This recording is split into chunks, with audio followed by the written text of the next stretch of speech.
பொன் Wilson, இங்க ஆளும் அரசு 2026 தேர்தலுக்கு கூட்டணியாக 200 இடங்களுக்கு மேல வெற்றி பெறுவோம், 7வது முறையாக திமுக ஆட்சி அமையும், மக்கள் சந்திப்பு, ரோட் ஷோ, பரப்புரை தொடங்கினது அப்படின்னு தேர்தலுக்கு தயாராகக்கூடிய நேரத்தில் மறுபுறம் கிட்டத்தட்ட கணக்கு பண்ணி பார்த்தா ஒரு 1.5 ஆண்டு காலமாக பாஜகவுடன் இனி எக்காலத்திலும் கூட்டணி இல்லை அப்படிங்கிற செய்தியை தொடர்ச்சியா சொல்ல வேண்டிய நிலையிலேயே இன்னும் அதிமுக இருக்கிறதா அப்படிங்கிற கேள்வி எழுது. இல்லை, எப்படின்னா இப்போது ஆட்சியில் இருக்கிறவங்க வந்து அவங்களுடைய சாதனை மேலே ஒரு நம்பிக்கை இருக்கும். கண்டிப்பாக வந்து அடுத்து நம்ம ஆட்சியை பிடிக்கணும் அப்படின்றது. எதிர்கட்சி வந்து அதே மாதிரி ஒரு உற்சாகத்தோடு இருக்கும், எப்படியாவது நம்ம ஆட்சியை பிடிக்கணும்னு. இப்போ ஆட்சியாளருடைய பலம் என்ன, பலவீனம் என்ன அப்படின்றது தான் நம்ம இப்போ பார்க்குறோம். இப்போது திமுக அவங்க கூட்டணி, அதோட திமுக பிரதானமாக திமுக தான். அவங்களுடைய பலம் என்னன்னு பார்த்தீங்கன்னா, அவங்க வந்து எது செய்திருக்கிறாங்க மக்களுக்குன்னு. இப்போ மக்களுக்கு ஒரு உரிமை தொகை அது வந்து கொடுத்துருக்குறாங்க, சரி பாதி மக்களுக்கு கொடுத்துருக்காங்க. அது ஒரு பக்கம். இன்னொரு பக்கம் இந்த பயணம், விடியல் பயணம் அப்படின்றது அந்த மகளிருக்கு அது ஒரு அட்வான்டேஜ்.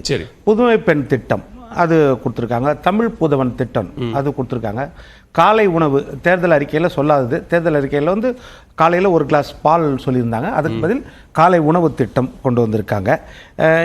இது எல்லாம் இல்லாமல் அடுத்து வெளிநாட்டு முதலீடு கொண்டு வரதுக்காக நாங்கள் தொடர்ந்து முயற்சி பண்ணுறோம் அப்படின்னு சொல்கிறாங்க. அதெல்லாம் நடைமுறையில் கொண்டு வர முயற்சி பண்ணுறாங்க, இல்லைன்னு சொல்ல. கூட்டணி பலம், இதற்கு மேலே பார்த்தீங்கன்னா ஒரு கூட்டணி பலம் அப்படின்றது இருக்குது. இன்னொரு பக்கம் எதிர்ப்பு ஓட்டுக்கள் எதிரை வந்து பிரியக்கூடிய வாய்ப்பு இருக்கிறது அப்படின்றது. இப்போ இதெல்லாம் வந்து அவங்களுக்குரிய அட்வான்டேஜஸ். இப்போது டிஸ்அட்வான்டேஜஸ், பலவீனம்னு பார்த்தீங்கன்னா, இவங்க தேர்தல் அறிக்கை தான் போன தடவை கதாநாயகனாக இருந்தது. அந்த தேர்தல் அறிக்கையில் பெருவாரியான மக்கள் விரும்பக்கூடிய அறிக்கைகள். இப்போ நிர்வாக ரீதியாக, துறை ரீதியாக நிறைய நிறைவேற்றி இருப்பாங்க, இல்லைன்னு சொல்லலை. ஆனால் பெருவாரியான மக்களை அட்ராக்ட் பண்ணுற மாதிரி திட்டங்கள் பார்த்தீங்கன்னா, அந்த திட்டங்களில் எது செயல்படுத்தி இருக்கிறாங்க அப்படின்றதுல பார்த்தீங்கன்னா, பழைய பென்ஷன் திட்டம் அது பெருவாரியான மக்கள் எதிர்பார்த்தது, அரசு ஊழியர்கள், அது நிறைவேற்றப்படலை. இடைநிலை ஆசிரியர்கள், பகுதி நேர ஆசிரியர்கள், டெட் எக்ஸாம் எழுதிய ஆசிரியர்கள், அந்த ஆசிரியர்கள் மத்தியிலலாம் கூட நம்ம முன்னாள் எதிர்க்கட்சி தலைவராக இருந்த நம்ம ஸ்டாலின் அவர்கள் போய் பேசினார். இப்போ அதில் வந்து அவங்களுக்கு அதுலேயும் வந்து திரு மனுஷபுத்திரன் சொன்னது போல 392 வாக்குறுதிகள் நிறைவேற்றப்பட்டிருக்கு அப்படின்னா, மீதம் இருக்கக்கூடிய வாக்குறுதிகளை இருக்கக்கூடிய ஒரு 1.5 ஆண்டு காலத்திற்குள்ள நிறைவேற்றி விடுவார்கள் அப்படின்னு பார்க்க வேண்டாமா? இல்ல, அதற்கான கால அவகாசமாக அதை எடுத்துக்க வேண்டாம். மீதி இருக்கிற வாக்குறுதிகள்ல பெருவாரியான மக்களை கவரக்கூடிய வாக்குறுதிகள் நான் சொன்னேன், அவங்க செய்திருக்கிற வாக்குறுதி. பெருவாரியான மக்களை கவராத வாக்குறுதிகள் நான் சொல்றேன், அதை தான் சொன்னேன். இப்போ 150 நாள் வேலை திட்டம் சொன்னாங்க, 100 நாள் வேலை திட்டம்ல அது 150 நாள் ஆக்குறாங்க. அப்புறம் பெருவாரியான மாணவர்களுக்கு காலை உணவு கொடுத்துருக்காங்க, லேப்டாப் அது இல்ல, கை கணினி 10 GB டேட்டா ஓட கொடுப்பேன்றாங்க. இதெல்லாம் என்னன்னா பெருவாரியான மக்களை ஒரு அட்ராக்ட் பண்ற விஷயங்கள், பாதிக்கப்படக்கூடிய விஷயங்கள். அதே மாதிரி விவசாயிகளை தான் நெல்லுக்கும் கரும்புக்கும் ஆதார விலை கொடுப்போம்னு சொல்லியிருந்தாங்க, இன்னைக்கு வரைக்கும் அதை கொடுக்க முடியல. அப்புறம் பெருவாரியான மக்கள் விரும்புவது மாத மின் கட்டணம். 221வது வாக்குறுதியாக கொடுத்தாங்க, அந்த மாத மின் கட்டணம் இல்ல. மருத்துவர் செவிலியர்களுக்கு அவர்கள் போராட்டம் தொடருது. இல்ல, நீங்க இந்த பலம் பலவீனத்தை நீங்க அனலைஸ் பண்ணுங்க. இது ஒரு பக்கம். இன்னொன்னு நிர்வாக ரீதியா எடுத்திருக்கும் போது தேவையான அளவு சட்டம் ஒழுங்கு திருப்திகரமாக இருக்கிறதானா அதுல வந்து சில விஷயங்கள்ல கேள்விக்கிறது. அது பெரும் தலைவர்கள் ஆம்ஸ்ட்ராங் விஷயத்துல பாத்தீங்கன்னா அது ஒரு பக்கம். அப்புறம் ஜெயக்குமார் தன்சி, இல்ல நீங்க சொல்றது எல்லாமே புரியுது, இது பல தளங்கள்ல பேசியிருக்கோம். என்னோட கேள்வி என்னன்னா, பலம் பலவீனத்தை பட்டியலிடுறீங்க, இதுதான் பலவீனம் அப்படின்னு மக்கள் மன்றத்தில் கொண்டு போய் சொல்லக்கூடிய அளவுக்கு எதிர்க்கட்சி பலமா இருக்கா? எதிர்க்கட்சி கூட்டணி அமைப்பதில் வியூகம் வகுத்திருக்கிறதா? ஈரோடு கிழக்கு இடைத்தேர்தல் மாதிரியான ஒரு வாய்ப்பு கிடைக்கும் போது அந்த களத்தை எதிர்க்கட்சி சந்திக்கிறதா? அப்படியான ஆப்பர்ச்சுனிட்டி எதிர்க்கட்சி எந்த சூழலையும் பயன்படுத்திக்காம வெறும் பலவீனத்தை மட்டுமே குறை சொன்னால், அதுதான் அவங்க சொல்றாங்க, எங்களுக்கு அவங்களுடைய பலவீனத்தை பற்றிய கவலை எங்களுக்கு இல்லை, எங்களுடைய பலம் எங்களுக்கு போதும்ன்றாங்க. இல்ல, இப்ப நீங்க என்ன சொல்றீங்கன்னா, ஆளுங்கட்சியோட பலவீனத்தை பற்றி கவலைப்படாதீங்க, அந்த பலவீனத்தை பற்றி கவலைப்படக்கூடிய எதிர்க்கட்சி அதை பத்தி கவலைப்படலையே. அது காலம் இருக்கிறது, இன்னும் 1.25 வருஷம் இருக்குது. எல்லா விஷயத்திலயும் சரி, அது மக்கள் மத்தியில போய் சேரும் இல்லையா? மக்கள் மத்தியில போகக்கூடிய வாய்ப்பு தானே இருக்குது. காலம் இருக்குன்னா ஏத்துக்க மாட்டாங்க, எதுக்கிறதுக்கு மட்டும் காலம். அதாவது இப்ப நான் என்ன சொல்றேன்னா, இப்போ பலவீனம் இருக்கிறதுன்னு அதை பலத்தையும் சொல்றேன், நான் பலவீனத்தையும் சொல்றேன். அதே மாதிரி எதிர்க்கட்சி வரிசையில் எடுத்துக்கிட்டீங்கன்னா நீங்க அதாவது கூட்டணி பலம் அப்படின்றத நான் நினைக்கவே இல்லை. ஆளுங்கட்சியை பொறுத்த வரைக்கும் அவங்களுடைய சாதனைகள் இருந்தால் அதுதான் பலம். சரி. கூட்டணி பலம் வந்து ஒரு ஆடட் அட்வான்டேஜ் தான். அதனால வந்து ஏன்னா பிரதான கட்சிகள் அதிமுகவும் திமுகவும் பொறுத்த வரைக்கும் 90% வந்து கூட்டணி பலத்தால கிடையாது, 10% கூட்டணி பலத்தால இருக்கலாம், இல்லைன்னு சொல்லல. நிறைய ஆஸ்பெக்ட்ஸ் அதுல இருக்குது. அப்படி இருக்கும்போது அதெல்லாம் அதாவது ஆளுங்கட்சியோட இயற்கையாகவே கிடைக்கக்கூடிய எதிர்ப்பு ஓட்டு. சரி சார், இப்ப அவங்க ஆளும் கட்சி, ஆனா எதிர்க்கட்சி குறைந்தபட்சமாக ஒரு கூட்டணி பலம் எங்க கிட்ட இருக்குன்னு சொல்ற இடத்துலயாவது இருக்கணும்ல. வலிமையான கூட்டணி அமைப்போம், மெகா கூட்டணி அமைப்போம் அப்படிங்கிற முழக்கங்கள் இன்னும் பேச்சளவுலயே தானே இருக்கு, அது செயல்பாட்டு வடிவத்துக்கு வரலையே. மறுபடியும் அந்த கூட்டணி பலத்துக்கே நீங்க போறீங்க. கூட்டணி பலம்ன்றது 10% ஆஸ்பெக்ட் தான் நான் சொல்றேன். 10% ஆஸ்பெக்ட்லாம் கடந்த காலத்துல பாத்தீங்கன்னா 2006 இருந்து 2011 வரைக்கும் திமுக வந்து பெரிய சாதனை. கலைஞர் சாதனை, இலவச வண்ண தொலைக்காட்சி முதல் கொடுத்தது அவர் தான். அதுக்கப்புறம் கலைஞர் காப்பீடு திட்டம் கொண்டு வந்தாரு. அதுக்கப்புறம் ₹1 1 கிலோ அரிசி 20 கிலோ அரிசி கொண்டு வந்தாரு. ஆனால் 2011 கூட்டணி பலமும் இருந்துச்சு. ஆனால் அவங்க வந்து தோல்வியை சந்திச்சாங்க அந்த நேரத்தில். அதுதான் நான் சொல்ல வரேன். என்னன்னா கூட்டணி பலம்ன்றது ஒரு ஆடட் அட்வான்டேஜ். அது வந்து தேர்தல் நேரத்தில் தான் நிச்சயிக்கப்படும். அப்ப எதிர்க்கட்சிகளுக்கு இருக்கக்கூடிய அட்வான்டேஜ் என்னன்னு சொல்லுங்க. பிஜேபி கூட கூட்டணி, நீங்க எதிர்க்கட்சிகளுக்கு இருக்கக்கூடிய பலமா என்னத்தை பாக்குறீங்க? கூட கூட்டணி இல்லன்றதை நீங்க 1.5 வருஷமா சொல்லிட்டு இருக்காங்கன்றீங்க. மறுபடியும் அவங்க சொல்லிட்டு இருக்காங்க. ஆனா சமீபத்தில் என்ன ஆச்சு?